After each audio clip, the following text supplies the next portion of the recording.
This is the I Read Comic Books podcast, the very best podcast for regular comic book fans. I'm your host, Mike Rapin.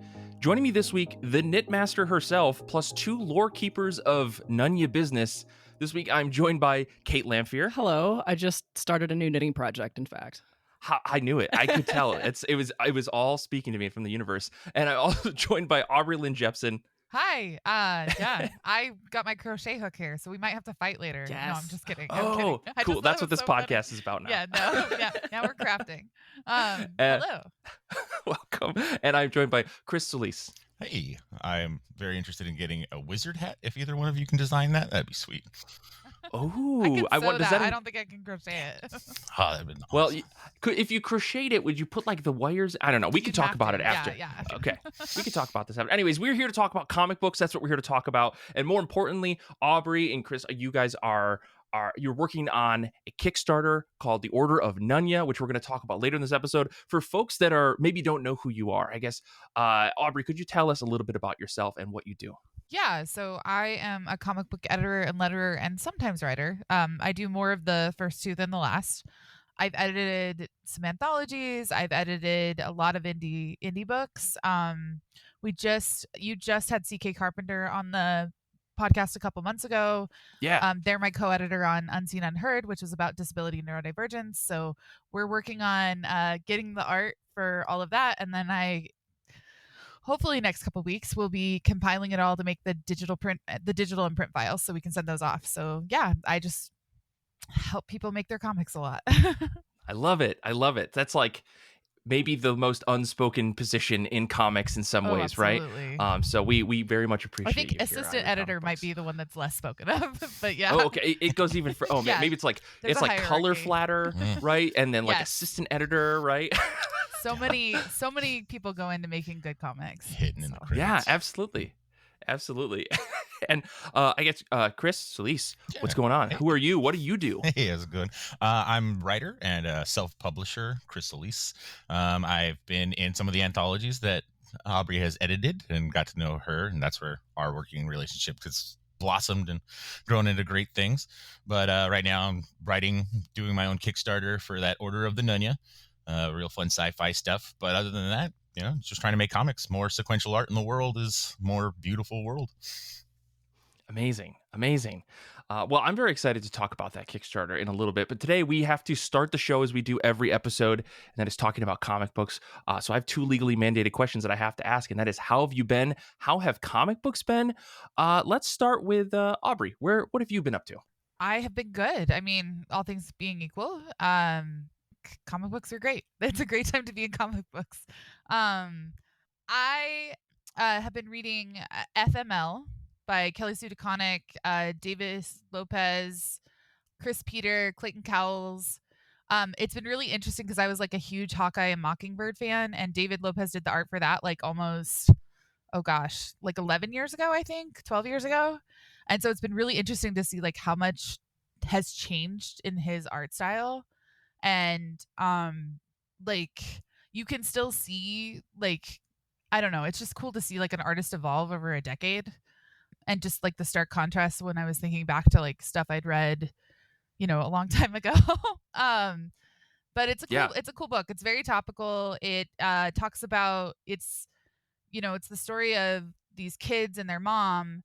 And I can definitely see, like, I've been a big Kelly Sue DeConnick fan for a long time. I follow her and her family, like what she posts on social at least. So I can see like her writing about her family in ways in this comic. And maybe she'll say, no, I'm not really taking from my own personal life, but I just see, it sure seems like she is.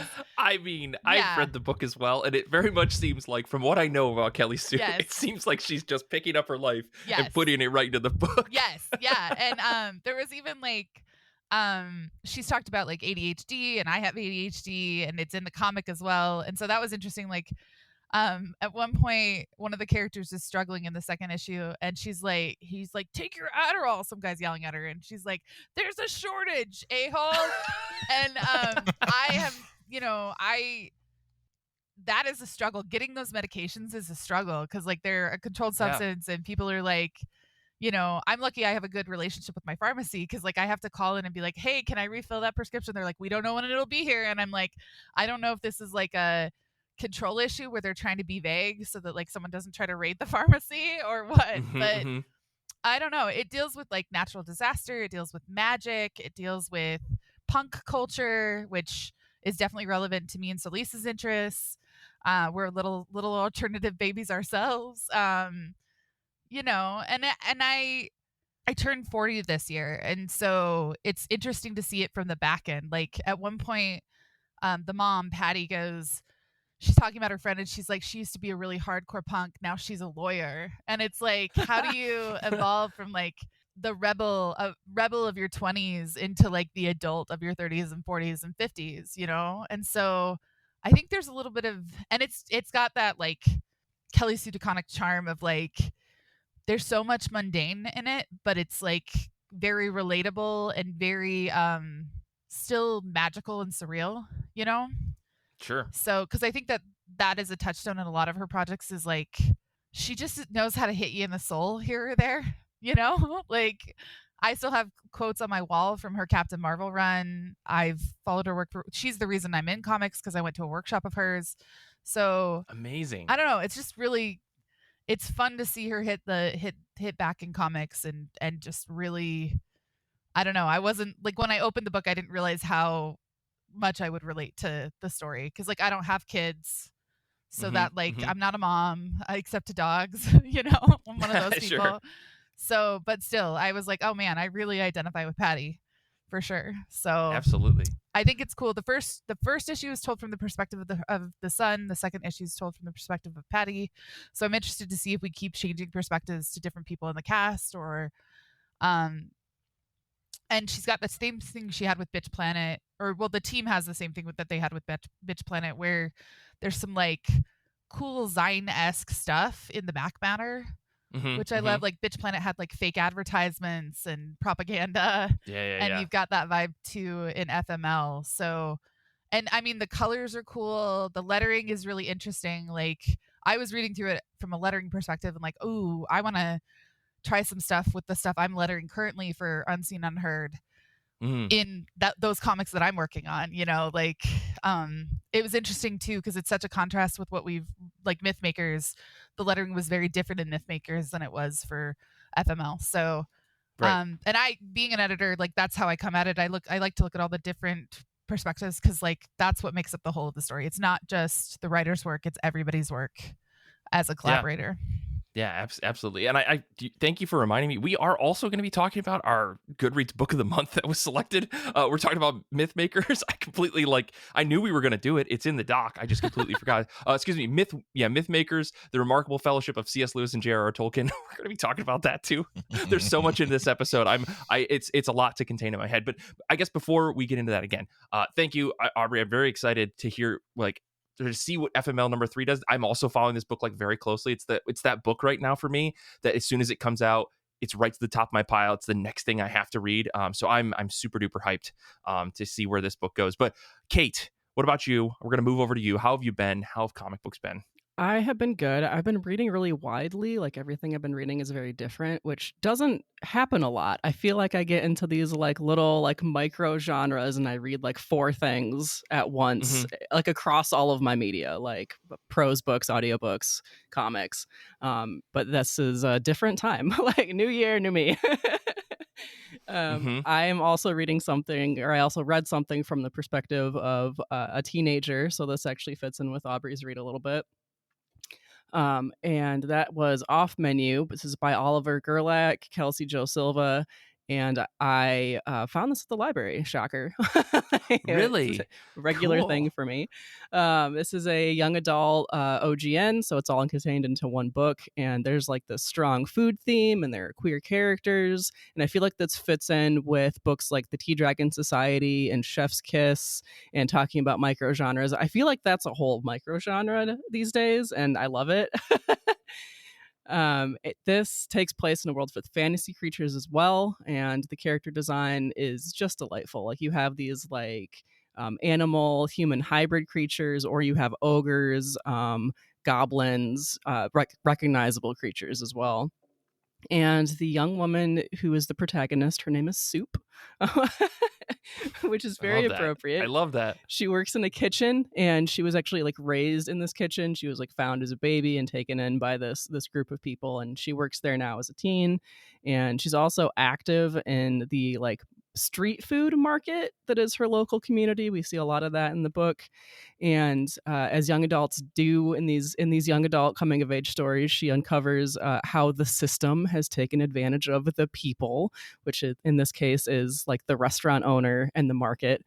And he's the restaurant owner, who is an elf and is like much older than her, like by hundreds of years. He's been stealing recipes from the street food market and like blocking other people's attempts to expand like into their own restaurants or just like have an organization of some kind. He wants to be the only restaurant and the only recognizable chef in the city, etc. I loved it. And Soup can't handle this. That's not cool. So she challenges her elf boss to a public cook-off for control of the restaurant. And he accepts. Like this hundreds of years old elf accepts. I find the story really uplifting. Like Soup is like involved in her community. She receives a lot of help from friends her age, from adults, from other people around. She's got this really strong social support system. All of the other people who work in the restaurant support her as well. And like the casual world building of the fantasy creatures is just like very nice. Like there's like, it's not really directly talked about at all. Like this is just a fantasy world. And Soup is one of the only humans in it for some reason, but sure, it's just there. It's nice. I like the soft world building. And but in the way of like YA that has these teens taking out this like societal system, the bad guy is like almost presented as so influential that her success feels impossible. So I kind of struggled to finish this book because like the teens always win and the bad guys always lose, and it's just like it's only one guy, but he's like presented as so influential. He's got his hands in everything. He's got these other like strong people who are he's there that are kind of in his pocket, and I'm like, this man's hundreds of years old. He's been doing this for a long time. This kid is like 15. But there's like the Deus Machina type resolution that is like lightly foreshadowed. So I can't really be like, this was nonsense, because it was there, but it was just very convenient. And it just kind of like goes away afterward. And I would have liked to see a little bit more done with that resolution. Like I would have liked to see a little bit more of like the after effects. But it was really a wholesome story. Like I'm complaining about this as a person in their 30s, you know, like I am not the target audience. Sure.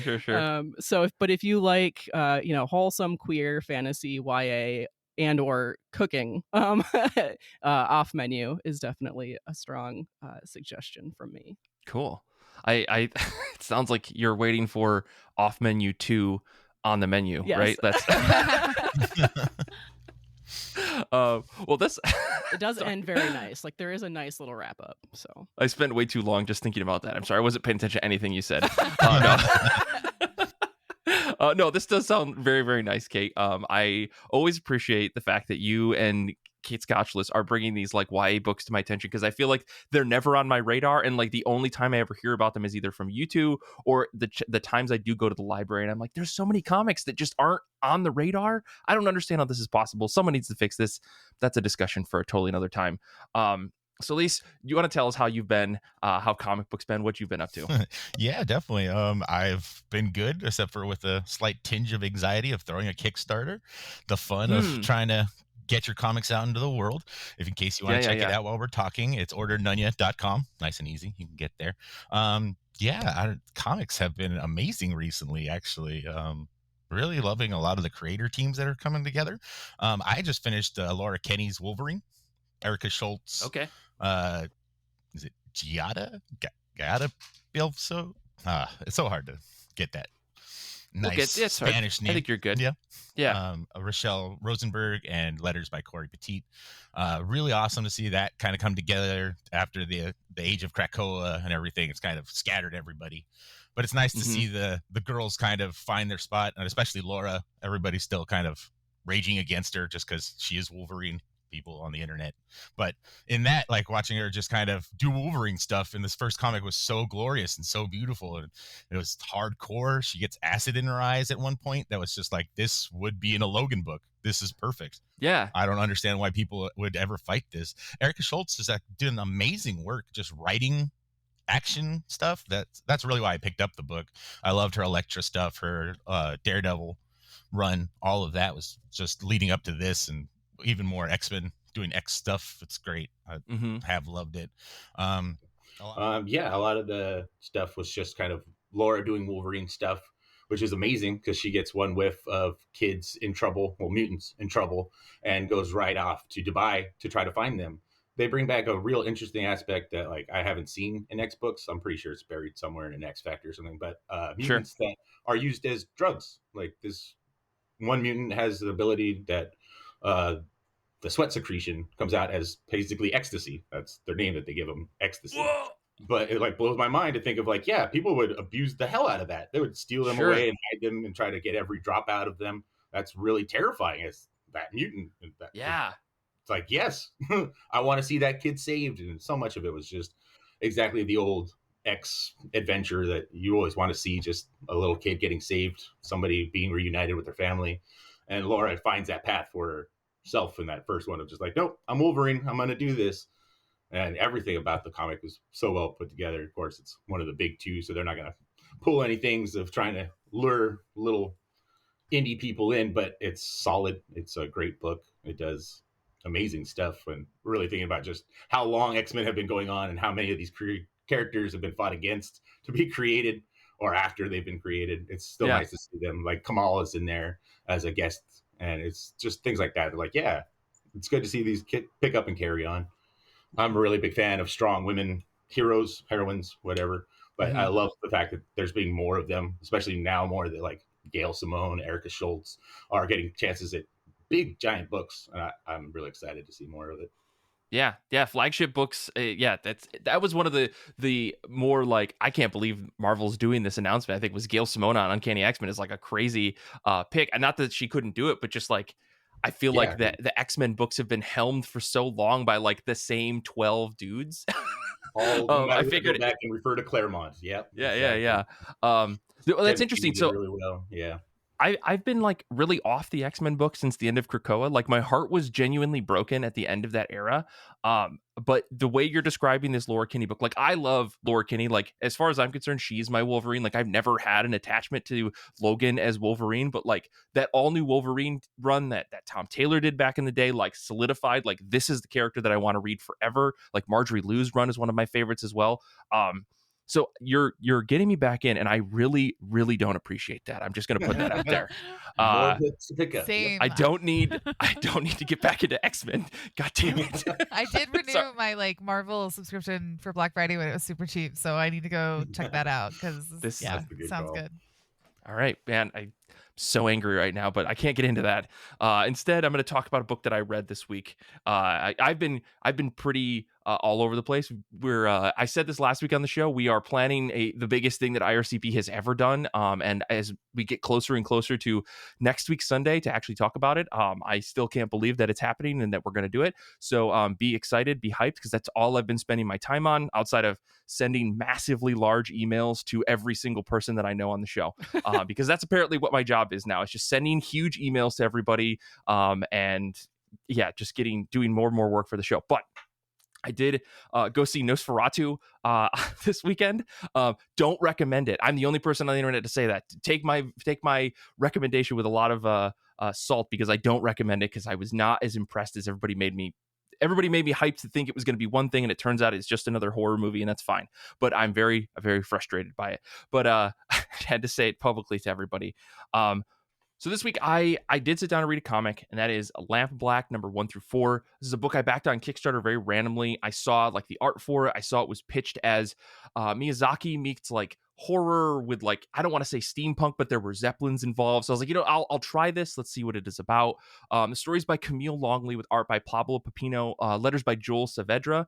It's a fantastical story that kind of lives in the era of bayoneted rifles and like sweeping industry, Zeppelins. It's like late 1800s, early 1900s kind of vibes, but like in a fantastical other world where there is this magical ink that when spilled and mixed with air suddenly becomes these like huge monsters that just destroy everything. And we don't really know why that happens. All we know is that the book opens with a bunch of this stuff getting poured out on a street accidentally, and then these monsters just like taking over. Why the world has this ink, you can only find out from like the back matter that we're slowly getting over through the 4 issues, and there's more issues to come. But the story itself follows Mabel Aoki. She's what's called an ink girl. She's got this family lineage ability. I think that only exists in like the women in the family. You can capture the powers of this magical ink known as Lampblack and bring anything they paint to life. And it also follows the story of Sterling Cohen, who is a deaf man who is the son of the richest man in the world, as far as we're concerned, who hates his father because he's kind of destroyed the world, and he only cares about industry. And so this guy joins the army to go fight the great fight. What they discover on their various journeys is a lot of realizations about the world. This is very much a coming of age story, and their stories intertwine after a happenstance where they run into each other on the street before Sterling goes off to work, or excuse me, goes off to the army, and Mabel ends up going to work to do her paintings and stuff. She saves his life because she can take control over this ink that accidentally begins to attack him. Yada, yada, yada. They go on their separate paths, writing letters to each other back and forth.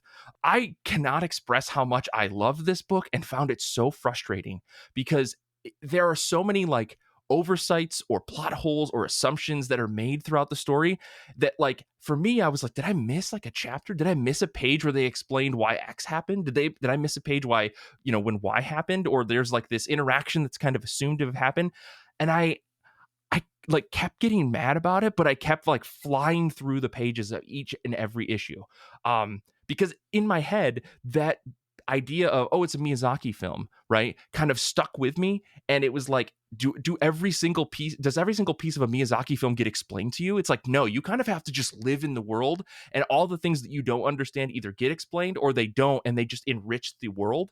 So I have almost a page and a half of notes about this, so I'm going to try to keep this succinct.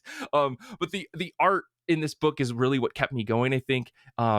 And that's not even to say that the story is bad, because, oh my God, it is so good. It moves so fast, and the character development is so interesting. The action is incredible. I mean, I think a lot of that has to do with Pepino's art, which is like clearly the most laborious, loved artwork I've seen for like an indie produced comic in a really long time. Like clearly they're spending days and days and days putting like super fine detail and painting into their pages. And that's probably because it takes about a year for each of these issues to come out. They're like 30-page long comics. They've been releasing them once a year since 2021, it looks like, based off of the history. So I backed number 4, which got me the whole bundle of all 4 issues. But still, you can tell this is like a labor of love because there's so much richness to this book, and there's so much back matter, like actual like history of the world stuff that's done in this really scratchy, I can't tell if it's scanned in pencils or whatever, like someone's writing with an actual pencil. It's really, really detailed. And I'm so engrossed in it, I can forgive so many things about the book that kind of annoy me. That like I don't know, I can't wait for the end of this upcoming year to get the next issue. Like I am that invested now. And I think the last thing I'll say about this is the most interesting part about it is the structure of this book. It is an 8.5 by 11 comic, like, or I guess 11 by 8.5. It's not a typical comic book size, and everything is like 2-page spreads, or feels like 2-page spreads, except for when they do 2-page spreads, to which it's then 17 inches wide. Like it's this huge, or 22 inches wide, huge book. Which again, very interesting. I almost want to get a print edition just to see what it looks like in my hands, because it's such a weird shaped book to read digitally. Anyways, ultimately, it's really, really good.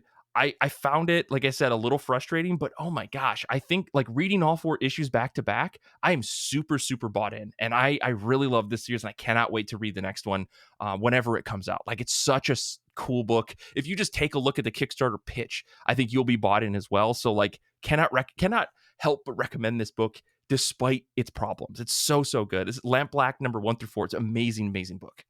This reminds me, or the art reminds me of Castle in the Stars, which is a Bond S&A, like very whimsical, detailed, fantastical. Yeah. I actually backed this to also. I just haven't read it yet. I get to it, Kait. It's awesome. I think you'll dig it. Sounds amazing. I It love looks when really they cool. have Yeah. the artist weapons, ink being an attack mod, something. I love those stories when they work that in. There's a lot more I could get into about just like how they wield Mabel wields like a pen to like fight against these ink monsters sometimes when they strike out. It's so cool. And there's so much, again, there's so much to the world. I'm super bought in. Like, it's so simple and yet the complex at the same time. Anyways, I'll go forever. Like I said, I wrote like almost a page and a half of notes. We need to move on. We have to talk about comics that are on the top of our pile, whether they're new or old or just something you're trying to get off your shelf. I want to shout out some of our folks on Discord who are hanging out with us today, what they're reading. Paul is reading Crimson Fall, The Shore Tower, number 1 and 2, a Kickstarter book. Danny's going to be reading You Won't Feel a Thing, number 1 from Distillery. And Hugh is going to be reading Storm, number 4 from good old Marvel Comics. I guess let me kick back to Aubrey. What is on the top of your pile this week? What are you reading next? Sleepless. At least I need to. Yeah. So CK Carpenter was on the show, like I said, a few weeks ago, or probably 2 months ago. They know I love romance. I love romance books. And so they were like, you need to go check this out. And I went full in and got like the hardcover.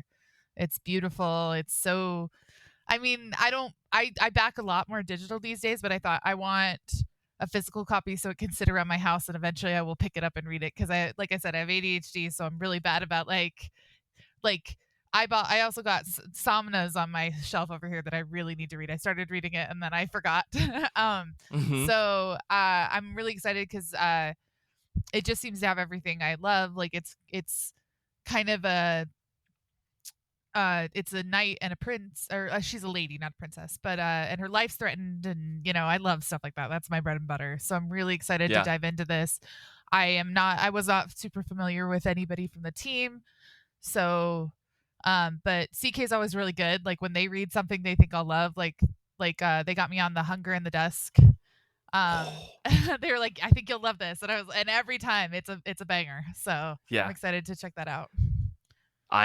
I'm so happy that more people are reading Sleepless. Sleepless is a book that I was like a champion for, like day one. I love that book. And so when I saw they were putting the Kickstarter together, I like couldn't move my mouse fast enough to just say, yes, I want this. Yes, I want this. Yeah, it's same, actually. It's such a beautiful book in itself. And then the hardcover is like top tier. Like, I don't know what Sarah Vaughn and Lyle Del Luca are doing. So like pretty. They knocked it out of the park with that hardcover. It looks so nice. It's just like, it looks like it could like be on the shelf next to all my classics.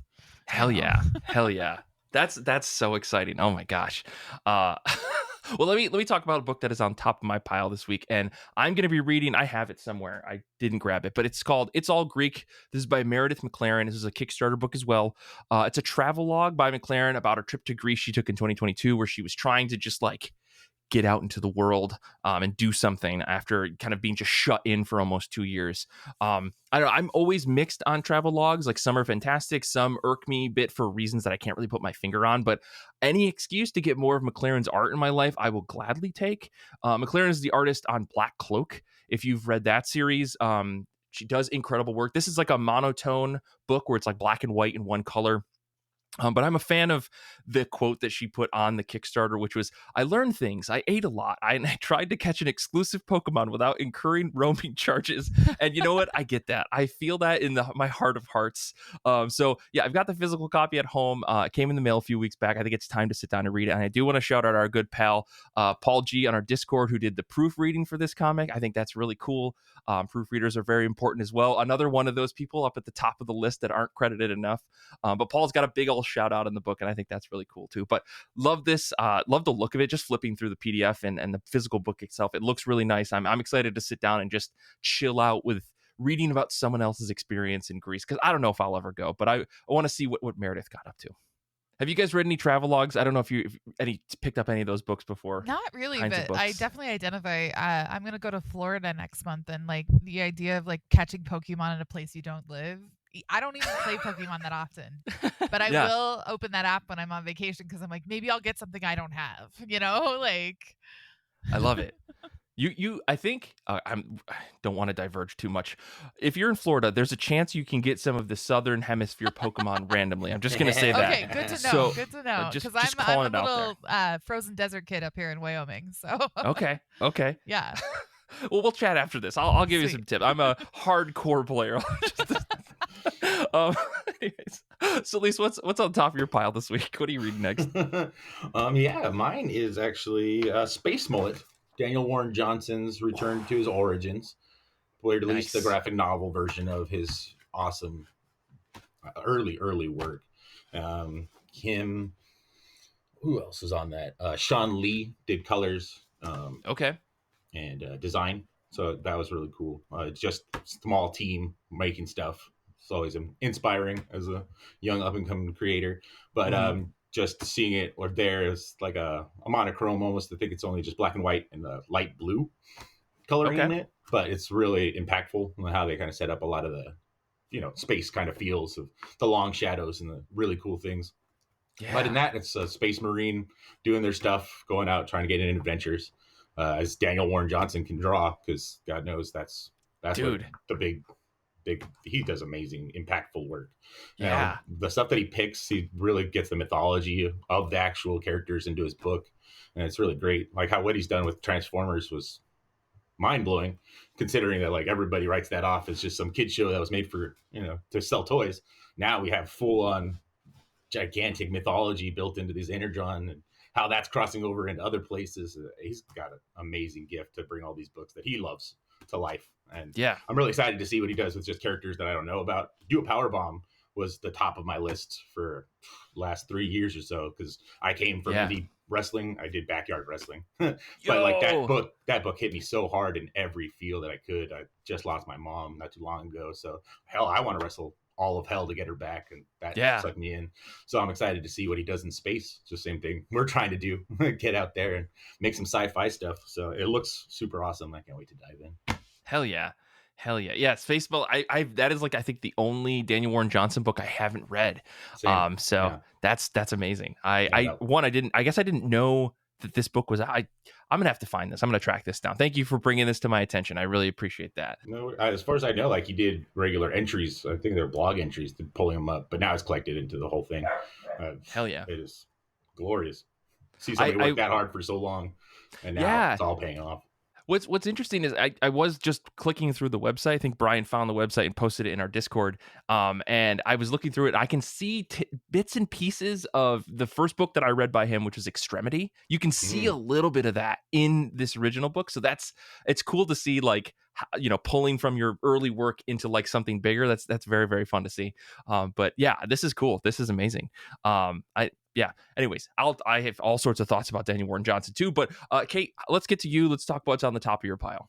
I'm going to read a book called Houses with a Story. This is by Seiji Yoshida, and it's on Hoopla if you've got that through your library. And this was actually recommended to me. And it's not like a narrative story like most comic books are, but it's more of like a visual vacation. Not really a travelogue, but this is like an anthology of very short profiles of houses. So I've read the first couple of pages, and it's like each of these profiles, I guess, like begins with a full page illustration of a house, and then there's a diagram of the house's interior and like how the space is like set up and used. Like if you're gonna like do interior design or something, like it tells you where the furniture is at and where the bathroom's at and stuff like that. And then there's also a little illustration of like the inhabitant of the house and just like a little note about what they do. And these are like flipping through it a little bit. They're like all really different from one another. Like there's some that could be real in the real world. There's some that are like tree houses, or there was one that was like these little people living in like gutted acorns, and just a very wide variety. And my only complaint is that these little bits are so short, and I'm like, this is an entire little world. Like, I want to see, like, maybe they get longer toward the end of the book, or maybe this is like a starting point for something else by this creator. I don't know, but I feel like I'm gonna make some really good tea and sit down with this and not get completely sucked in because it's not a story. So I'll drink some tea and read a few pages and not forget my tea is there. Okay, what is this book? I'm just scrolling through like the preview on Google. What is this? I don't know, but I like it. Like I have no idea how anybody like Abrams books published it, and I'm like oh, okay. How long was their first print run? Like, did they think it was going to be successful? Like, this is like an art book more than a comic or anything else. Yeah. But I'm glad that it exists and that it got published and that I can read it because it looks like a delight. Yeah. It's so cool. So cool. I'm like so mad at how cool of an idea this is. Like, it's such. Anyways, I'm gonna have to check this out. You said it's on Hoopla. It's on I'm Hoopla. gonna sit down. I don't think I would have found this on my own. Like, somebody else told me to read this. I'm gonna have to check it out. I've been in like comic classes with Jan Mitsuko Cash, the translator, before, and Jan's really cool. Like, they're always very nice. That's cool. Small comic world. Yeah, it is. It's tiny. Yeah. Well, okay, I'm like, sorry, I gotta close this tab right now. So as part of today's episode, we are also talking about our book of the month as selected by our Goodreads reading challenge 2024 finishers. Everybody that went and read all the books that we put in our reading challenge for 2024 had them sit down in a Goodreads thread and fight it out to say what books should the I Read Comic Books people read. And after a bit of discussion, we eventually came to a conclusion, which was we're going to read The Mythmakers, The Remarkable Fellowship of C.S. Lewis and J.R.R. Tolkien by John Hendrix. This is a huge book that was nominated by Tom, seconded by Paul. It's available on Hoopla. So we all sat down with a huge rush for time. We said, we got to read this book before this episode. And this story follows, as described, C.S. Lewis and J.R.R. Tolkien's like friendship throughout the years and how they went on to be not just pals, but also maybe the most foundational writers in Western history, at least modern Western history. So I'm curious to know, Aubrey, Solis, did you guys have any history with J.R.R. Tolkien or C.S. Lewis? Have you ever read any of their book? I guess we'll start with you, Solis. Have you read any of their stuff before? Did you know who these guys were going in? Actually, yeah, they are kind of the foundation for my fiction reading and stuff. My mom was a huge C.S. Lewis fan. She gave me The Lion, the Witch, and the Wardrobe super early in life, and I never got into it like more. I don't know, something about Prince Caspian, it just didn't call me to the next book. Sure. But later on, my dad gave me Lord of the Rings after being in love with the Hobbit 1970s cartoon. It introduced me to those books, and that got me lost in that world so fast, so hard. And I grew up right there in the Shire.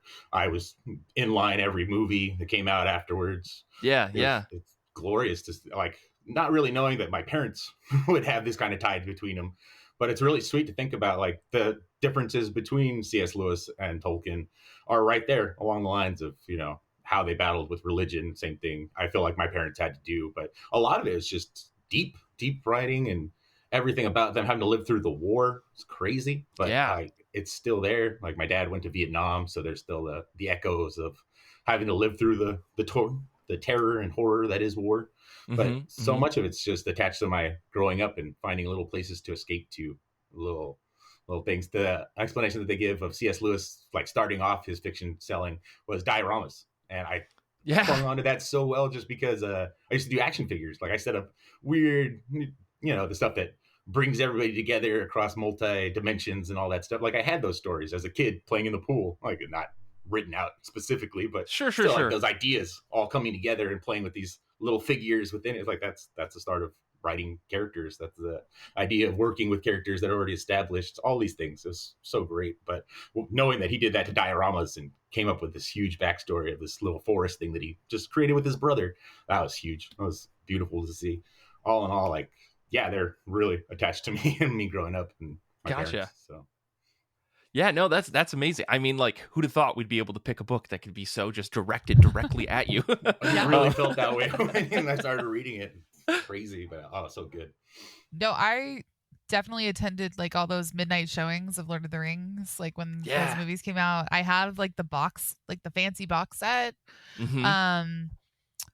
I don't know. I've really enjoyed Rings of Power because like Galadriel was cool in those movies, but like that is one thing we suffer from in some of like Lewis less so, but like Tolkien's work did not have a ton of women in them. And so seeing like her story fleshed out these last 2 seasons has been so like I don't know, just cool. I really enjoyed it. I was a Galadriel fan from, those movies, and now I'm even more so. So Yeah. We talk about a lot about collaboration in comics in general, and like writing is also a collaborative process. And I try to tell this, especially when I work with newer writers, like you need to have other people read your work. You need to have other people look at what you're creating and not just the editor you hire. Like you get into writing groups, make sure you're not wasting time in them, but like get into writing groups.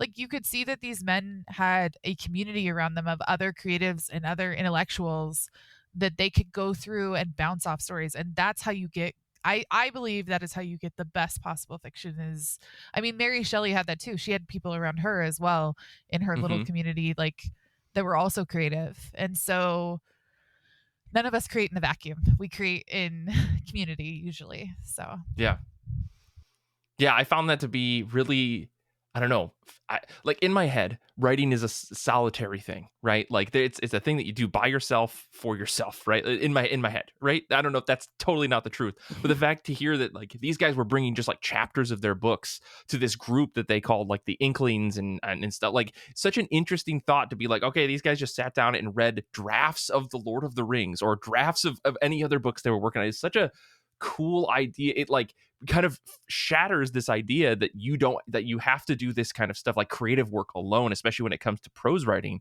I mean, obviously you have editors and stuff, but like I think in my head it was like you write and write, then you hand a book off to an editor, and it's like no, it's a much more segmented process. And I liked how this book in particular kind of really fleshed that out. But before I get too deep in my thoughts, Kait, I'm curious, do you have a background with Lord of the Rings or the Chronicles of Narnia? Have you heard of these authors before, these little guys known as J.R.R. Tolkien and C.S. Lewis? Well, you might not know this about me, Mike, but I'm a huge nerd. It's really interesting. And yeah, I think that I read The Lion, the Witch, and the Wardrobe back in early high school. And I tried to read The Lord of the Rings in like late high school, when the books were coming out. They're pretty dense. I don't think I finished the third book.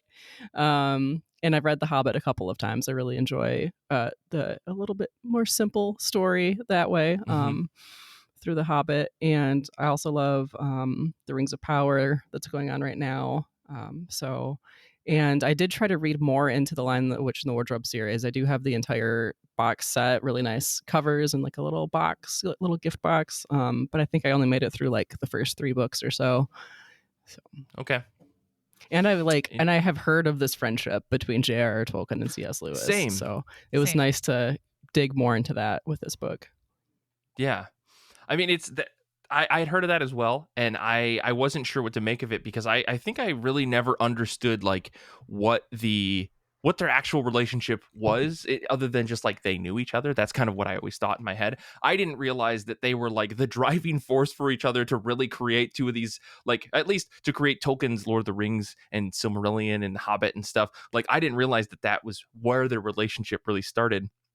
But like my history with Tolkien and Lewis is like I read The Hobbit. A friend in like 6th grade gave me this book, The Hobbit, and he was like, "You should check this out. It's kind of fun." And I remember just being enamored in a book more like in a way that I'd never had been before.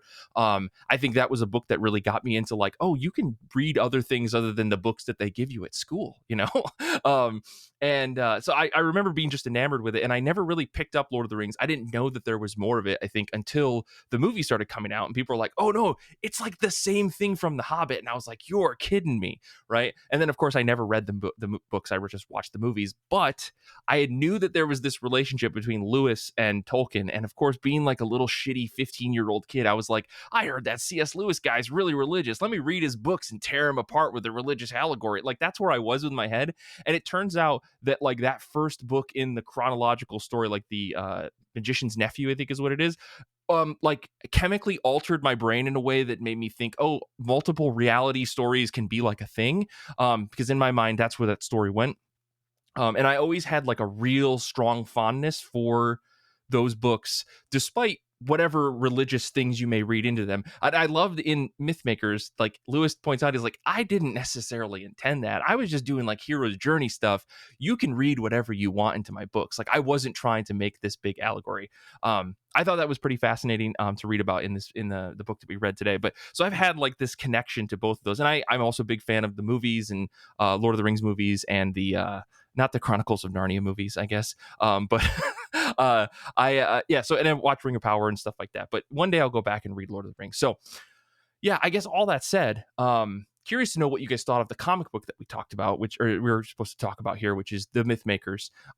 Whether or not, like, I guess, like, how did you feel about the structure of this comic? Like it follows this mix between prose and a comic book, which I thought was an interesting way to tell the story. But I don't know, Kait, do you want to start? Like, what were your thoughts about how the book was developed? Yeah, so it starts with this wizard and a lion talking to one another in front of a fireplace, and that really brought to mind The Storyteller by Jim Henson, which I think would be another person who fits into this little creative circle really well.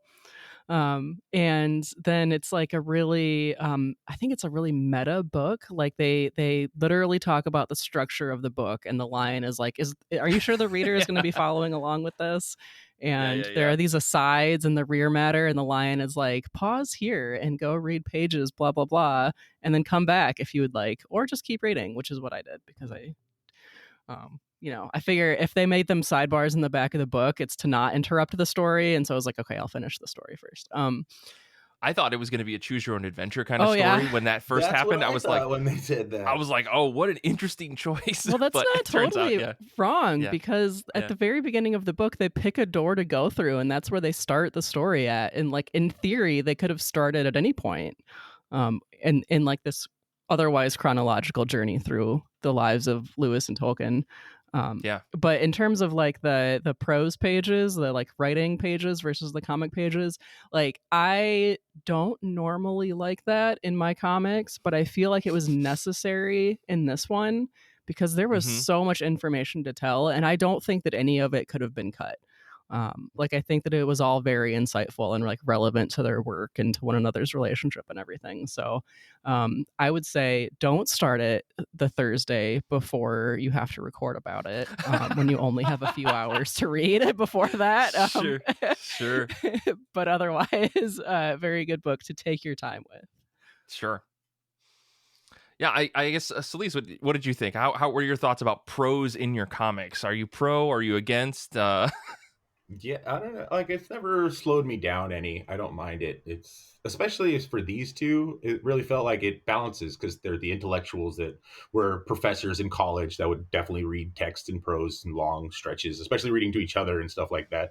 But then they had the imagination that went so deep. So jumping back and forth of the imaginative to talking to each other and discussing how they're talking about mythology and story and all the rest of that. It's exactly kind of how I pictured them seeing themselves. Almost.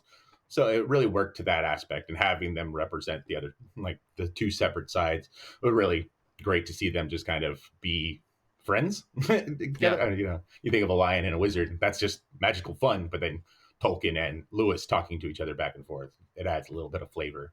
But I really loved it. It was great to dive into. It is intimidating, as most of their work is, long, big tomes, but I always go back to the first thought that Tolkien wanted the Lord of the Rings to be one book, and it was the editors who told him, you got to cut that up, do that as 3, do that as something. And like, it works so well. If you read the books, like they all come to the endings, you feel like that was an actual full chapter in the story, but it is like, to think of that full long story is gigantic. So thinking of 200 pages for this comic book was just oh yeah, that's on par for them. Cool. Yeah. Aubrey, I don't know if you had any thoughts either. Yeah, I thought it was an interesting way to tell the story, because it's definitely like retrospective, and it's I think about how much we lose in this digital age when we don't archive things, and this definitely archives their relationship in a way that's really interesting and dynamic, and pays homage to like how they were as people, what was important to them, why they thought storytelling was important. So I think that's really interesting. I think it's an interesting way to not just write a book about their history, but like show the fantastical elements of their history. Yeah, absolutely. And I think the Solis, your point of like they wrote very dense books, and I think that makes sense that this book was a little heavier, I think, than like a typical biography book, right? Like one of my favorite comics is Tetris, the games people play, by Box Brown, and like it's like just comics from start to finish, kind of just explaining the history of Tetris the game and how it went from like some guy's little programming toy or game to an actual like full-blown sensation. And it's full comic. There's maybe some little passages here and there that are just in your typical caption box, but nothing ever gets to like full prose pages of information. That said, I really appreciated how easy all of the prose, all of the writing in general was in this book. Like it was really, really informative, but at no point did I feel like I was slogging through anything. Like, and nothing took so long that I was like, oh my God. Like I had to force myself to stop reading because I was going to try to do it all in one go. Started at like 11 o'clock. And then I looked up at my clock and I was like, oh shit, it's like 1 a.m. I just need to stop. But that may be my only complaint, is it is a book that you have to take your time with, but by no means that I find any of it not interesting, right? I think Hendrix's writing is so well done that every single piece of information he decides to include keeps you on the hook for like the payoff, for whatever a payoff can be in a biographical book, of like where this story about these two like men's relationship is going to go. And I think, smattering the prose in with the comics and really not changing the tone of the writing, I thought was really, really smart. I couldn't tell if the prose was supposed to be told by the last character who was speaking, right? Because we follow the wizard and we follow a lion. I couldn't tell if that was how it was written or if it was just supposed to be prose for the sake of prose. But nonetheless, I found like the tone to be consistent enough where I was like, I really keep finding it interesting that it feels like someone's just telling me a story rather than me just reading a biography, and there's like a clear difference between those two types of writing. Yeah, and I think Hendrix just nailed it, right? I thought that was really, really cool and super well done. That's awesome. I always figured it was whoever they were talking about was the character that was saying it. So if they were talking about Tolkien, it was the wizard. If they were talking about Lewis, it was the lion. But that is a good point. Like it does just kind of throw you into a narration of, oh, it's now your inner narration. Yeah, good stuff. Yeah. I don't know. Was there any other highlights that you guys had out of this book? I mean, we could break down each chapter or whatever, but I don't want to go too deep into this. Was there anything that really worked for you when you were reading this outside of like maybe the mix of prose and stuff we've already talked about? I think so. We talked about World War II, and we've got a lot of like tumult in the world currently, and I really like the portion about fairy tales and escapism, because oftentimes we talked about Kait brought up that YA book, and a lot of times like certain kinds of literature are kind of like, oh, that's silly reading or that's light reading or whatever, but like it's important reading. Coming of age stories are important, fairy tales are important, and it goes into like why they thought the escapism of fairy tales was like something we need in our world. I think they're a way that we can give ourselves hope, things like that. Just relating it back to FML too, they talk about like murder podcasts and how those are like the modern day like Grimm's fairy stories, because you're like hyper vigilant and things like that. And so I think the way we tell ourselves stories helps us work through things and get through things. And I thought that was a really interesting thing, because they talk about specifically it offers escape, consolation, and recovery. And that hit me right in the chest. So that's great. That's a lot of their. I just thought it was really cool. So. Mm-hmm. Yeah, no, I really appreciated the fact that like the beginning of this book kind of starts with these two coming together saying we need a modern myth, or we need a modern story that is like the myths of old that we both know and love. And then them coming out with these books that are just revolutionary for the way that like we tell mythological and heavy quote stories. I mean, would you say that like the Brandon Sandersons of our time are writing the modern myth? I don't know. Like in my head, I'm thinking like Superman is the modern myth, right? Superman is an example of like what the modern myth is that people aspire to become like or a Batman, right? Or a Spider-Man, where everybody, I feel like it's in like the culture, especially like in the United States or in the West, of like it's in the culture of like who Superman is or what Batman does or what Spider-Man, is all about, and because I'm trying to bring it back to comics. I'm desperately trying to bring it back to comics. I find that to be like really interesting, that it all really does start with the prevalence of Lord of the Rings and even the Chronicles of Narnia becoming these like worldwide sensations, to show that like these types of stories about fantastical things are not just for children. And like again, coming back to this thing that comics aren't just for kids, right? That's what we're still trying to fight, to this day. Yeah. But like I still try to like I'm trying to draw a line between those two, and I really love that like this book outlined that the most important thing for these two guys, and like you were saying, Aubrey, is that they were trying to like find the perfect way or the perfect way to like escape from things through these stories about fairy. Like, yeah, love that, absolutely love that. I definitely think comic books, like indie and big two, are definitely some of our modern myths. And like I think about. Like I said, Kelly Sue's a big reason, but so is Gail Simone why I'm here, because like I loved her Wonder Woman run, and I've loved Wonder Woman since I was, like 3 years old watching Linda Carter. So yeah, like, and then as I became a teenager, I could read all these comics about all these characters that I loved in animation and movies. So I think, I don't know, and I think someone like Wonder Woman gives us hope in dark times, like things like that.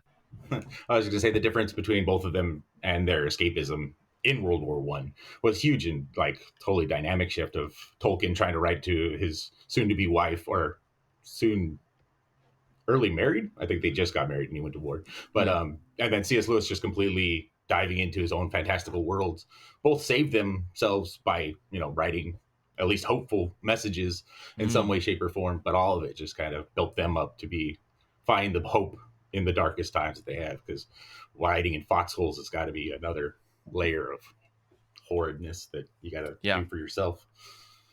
I was going to say too, the lettering was interesting as from the perspective of a letterer, because there was a lot of like breaking lettering conventions in this book. Like there's one, I'm looking at a page right now where one of the things is anchored right up against the gutter. The entire text box moves throughout the page, which is like a no, you don't cross gutters, you don't.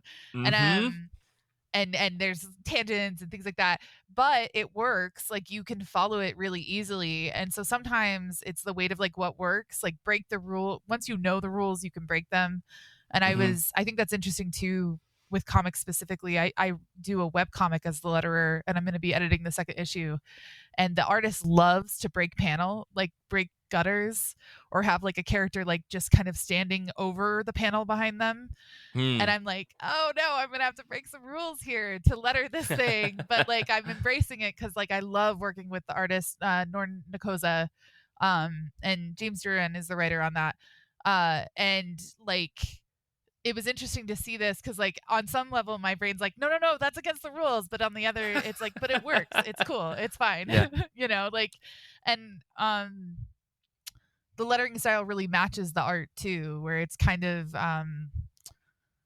there's like magic with it moving through things and passing over gutters and breaking the conventions of the world, because that is what magic does. So I thought that was pretty cool from like a artistic perspective. Yeah, that's a really fun way to interpret that. I like that a lot. Kait, were there any highlights that you wanted to point out before? I think we'll wrap up our conversation here before, and then we can talk a little bit about the Order of Nun-Ya.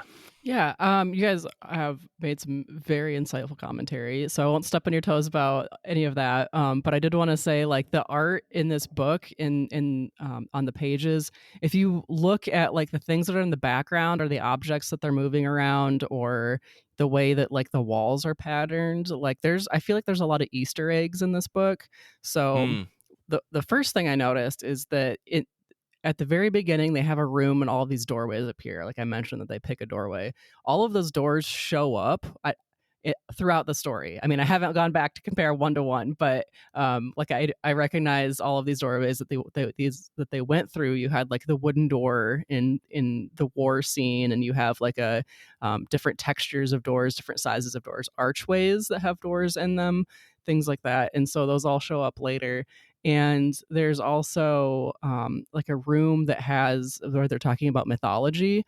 and you get all of these different depictions of different myths, and that's like really insightful. And I'm like, I need to go back and make sure that I know what all of these are. I need to do some research. And then like, so you take those things that are like where they came from in the structure that the story is being told through, like the doorways. And then at the very end of the book, you have the scene where, it's Tolkien and Lewis having like this nice exchange where they're like, they come back together after they fell out, like their friendship fell out throughout their lives, and they have this little like afterworld connection in this book. Like it was a little fan fictiony, but I really liked it.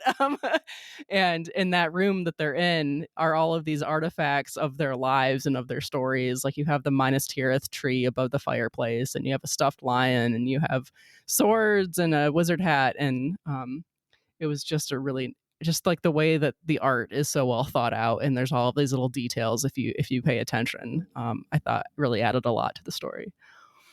Totally. I will point out one thing from Tom in our Discord. He said one of the things that Tolkien did better than almost everyone else was writing the end of the quest, and he thinks that Hendrix did a fine job of ending this one, and I totally agree. I think the end of this book is very nice and fun, and it's quite a journey, I think, to say the least. But I think, Solis, did you have anything you wanted to add before we wrap up? I just want to point out that Tolkien started creating his world out of creating languages, and that still blows my mind all the time. He just wanted people to speak the languages he was coming up with. Yeah. And that's what started down the whole Hobbit and Lord of the Rings pile. Yeah. And that's where he started building all that mythology, which is phenomenal. Like, it's so crazy. Just for the language. He loved it so much, thought it was pretty enough that he wanted pretty people to start talking. And there he got Elvish, the elves, and started creating all of Middle Earth. Mind-blowing. Does anyone speak Kinney here or no? No, but I love that it's there. still being used. Like not just for the Rings of Power show, but like there are people who study it for fun because it's cool, and cool. I love it. Yeah. I got a whole side story about that, but we'll talk about that maybe in the post credits. Before we wrap up today's entire show, we do need to talk a little bit about the Order of Nun-Ya. It's this brand new Kickstarter. I guess, Solis, could you tell us again just what is this book and why everyone should go out right now and click that support or back on Kickstarter button right today? Yeah, you got it. The Order of the Nun-Ya is a super awesome sisterhood in space story.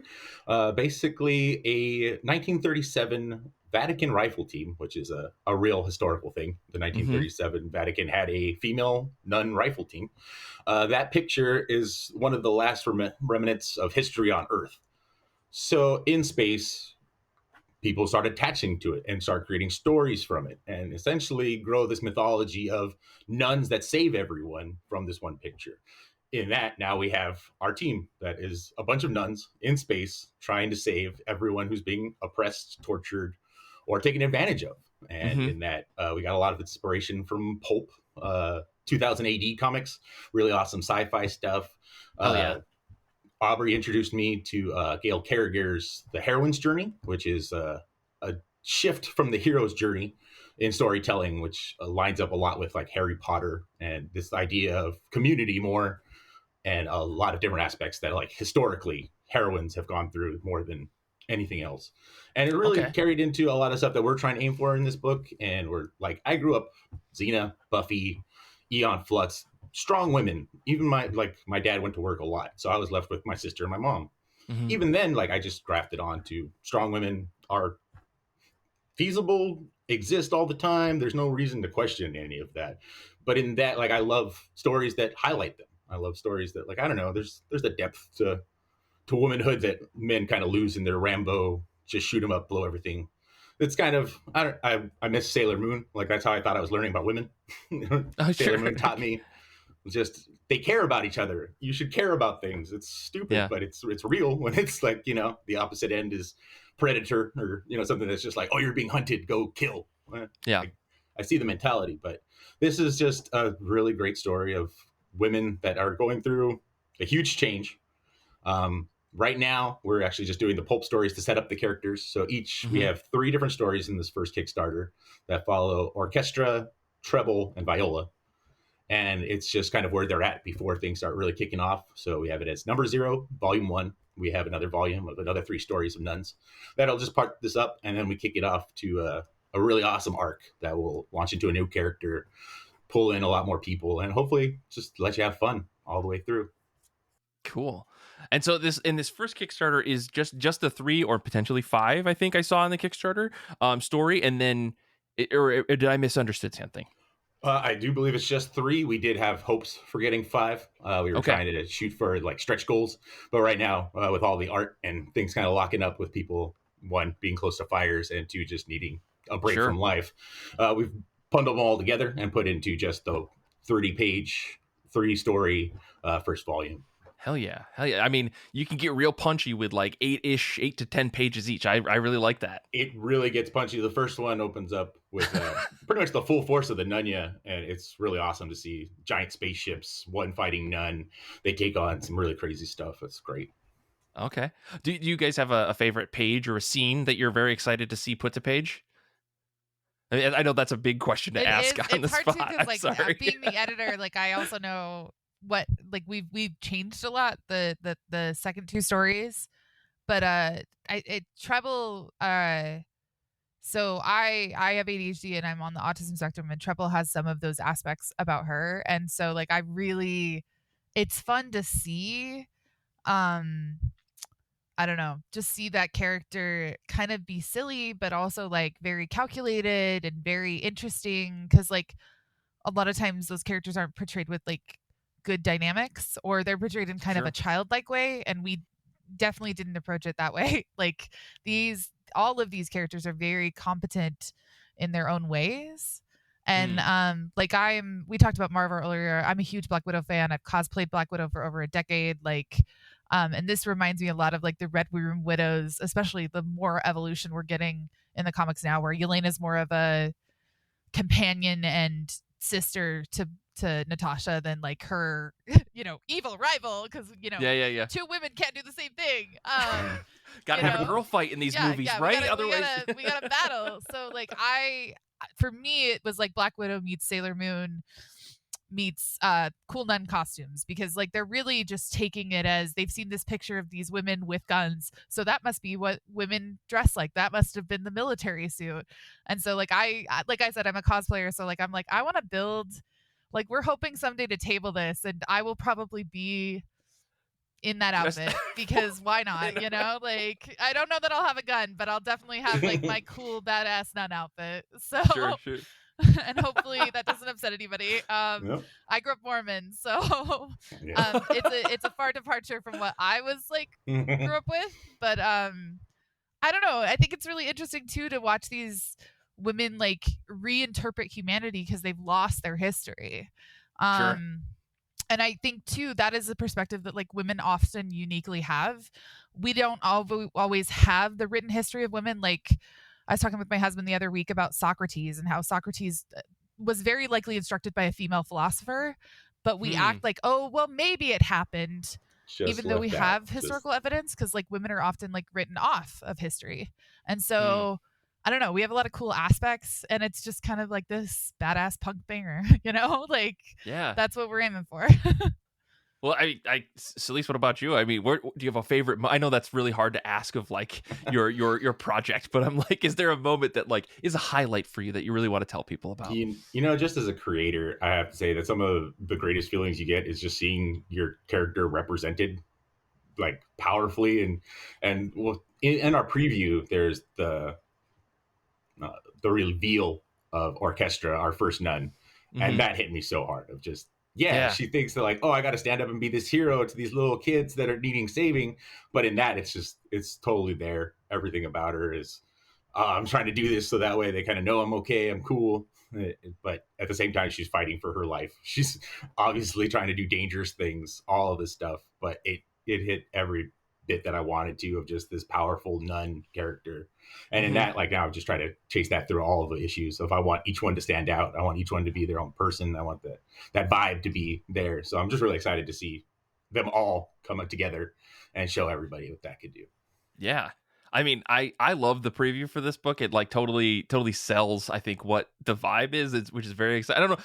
Somehow in my head, I thought there was like karate involved. And I don't know where that came from. I love that this is like super like oriented in like sci-fi and stuff, because I think that's like a fun way to play with the idea of like people reinterpreting history. It's very, very cool. But I'm curious, how did you guys come across artist Minerva Fox? I guess where did you find them?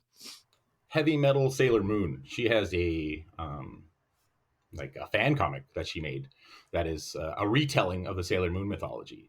And since I grew up on Sailor Moon, like I was diving in. Heavy Metal Sailor Moon, let's go. It was right on the edge of DC's Dude. heavy metal runs and all the rest of that too. So it kind of fit into the genre of comics in general, but I just latched onto it. And she puts together a really great comic for being an indie, just producing herself a fan comic. And I dug in and I wanted more. So I got anything that I could find for her, followed her online, eventually reached out as just, hey, I know you've been doing this for a while. I know that you're really awesome, but would you be interested at all in doing this? And got the response, went from there. And it's been really great ever since. She's amazing and a huge collaboration. It's fun. She does streams on Twitch, which is always great to see just the progress of art. Sometimes Yeah. She has her own fan base. That's a huge draw, but man, she's fun. I love working with Minerva. That's amazing. That's well, I just was scanning through some of the comic that I've got to read it. I have no choice. You've I hate this. Yeah. This happens every time we do a show. People are like, "Here's a cool thing," and I'm like, "I don't have time for all these fucking comics." Isn't that true? No, I appreciate it. That's really cool. We'll put a link to all that stuff in the show notes, because I think everybody who's ever heard of Sailor Moon will need to check this out. But I guess, Kait, I've been asking all the questions. Do you have any questions you want to ask here? Yeah. Have you done other work before that's already available out there that we can go find, that we can read? For sure. Aubrey has all types of things that you can go, because she's an amazing comic genius. Mine is Flag to Flag, which you can find on Global Comics. It's a YA fantasy comic. Started off on Kickstarter, got the first one done. We're still looking to make that a 6-part miniseries, but it's way fun, and it looks at leadership in a very unique way. Yeah, mostly it's just that I work on other people's stuff. That's why there's so much out there. So, like I know Solis's work is on Global Comics. My other longtime collaborator, Ari Gross, has some of his stuff on Global Comics and his website, College Street Comics. Yeah, I mean, I talked about Maricast Chosen earlier. I think I forgot to name it. Maricast Chosen is the webcomic I do, which is I'm gonna forget. You can Google Maricast Chosen in my name; it'll come up. But it's like a cool fantasy, like with some sapphic elements. Like it's fun stuff. So I don't know. There's a lot of stuff out there that I've just had good hands in, and then like Unseen Unheard. I think you can still get that on Kickstarter. Like we left orders open, so that's a anthology book, 64 pages about like disability and neurodivergence. And it's all 50% of the teams are people either with disability or neurodivergence, because we wanted it to be like own voice stories, because a lot of times other people are telling stories about people with disability rather than us getting to tell our own stories. So like but I love dabbling my foot in everything. I love sci-fi. I love fantasy. So I hope we get to do more of this, because it's just so much fun. Yeah, it looks. I mean, I'm very excited for it. I'm a supporter. I'm very, very hopeful that this book will get to the finish line. I guess to wrap things up, then, where can we find you guys on the internet? Where can people find this comic book? Any final thoughts, I guess, before we wrap up here? We'll start with you, Solis. Yeah, you can find me on most platforms with Solis Sequentials. SolisSequentials.com is my major website. You can go to Order Nun-Ya, all one word, Nunya, ordernunya.com to find the Kickstarter page. Yeah. Other than that, this has been great. Yeah. Aubrey, what about you? I'm Rebel Muse Comics on all of the platforms except Facebook. And that's because that's mostly like friends and family. But yeah, Insta, Blue Sky. I don't use X anymore, but I am on there. Yeah, so you can find me there if you I'm not like a super like ardent poster or anything, but I am happy to like I love working on stuff, and I'd love to talk to people about more comic stuff. So I mean, who knows? You may start getting questions about lettering and writing, guys. So, you've put your Yeah. names out there. It's too late. I need to go back to Tumblr, start answering stuff, Yeah. Perfect. I mean, I feel like of all the social media platforms, somehow Tumblr will be the one that lasts out of all of them at this point. Right? Like, It really I was pulled it looking on. at mine yesterday, like, Maybe. I got to figure out how to follow people here again because I've lost all my community there. But back in the day, oh man, it was just such a sweet, cool haven for comics. I know. It is bonkers to me that it is somehow still like an active social media platform after like 15 plus years of like the growing and decline of so many other places. So like, And it's it'll the same outlive stuff. us all. It's the same stuff, unlike Facebook, which is mostly ads. Yeah, it's mostly ads and meme verifications, right? I think at one point I did buy like 4 verifications for myself on Tumblr just to have it for like a month. So you can have multiple Anyways, very stupid stuff. But anyway, I think we will leave it there. This has been a very long and very fun episode. I'm so thankful that both of you were able to not only come on the show and talk to us about your Kickstarter, but also to chat with us about Mythmakers. That was a really interesting book, and I appreciate both of your insights on that. This has been a blast. Next week's show, I will say it again, if you made it to the end of this episode, God bless. But next week's show is our big annual episode. It will be live on Twitch, twitch.tv/IRCB podcast, or if you're on YouTube, youtube.com/@IRCB. We somehow got that cool little short name. Make sure to watch it. We're going to be announcing a huge thing next week. We've got a new Patreon series that we're going to be talking about. Plus, we're going to maybe go into all of the crazy stuff that we're going to be doing for the rest of the year. I've got some big plans. I'm very excited for the 10th year of I Read Comic Books. This is year 10. It starts next week. I'm super pumped. So make sure to, thank you. Make sure to check that out next week, everybody. I think that's it. I'll say thank you to Brian for proof listening. Thank you to Zander for editing. Thank you again, Aubrey and Solis, for being on the show. This is an absolute blast. You two are incredible. I wish you all the best for your Kickstarter. Thanks, Kait, as well, for being here. Double Sorry. thanks, Kait. Double thanks, Kait. Anyways, I appreciate you guys all. Have a good week. And until next time, comic books are good, and so are you.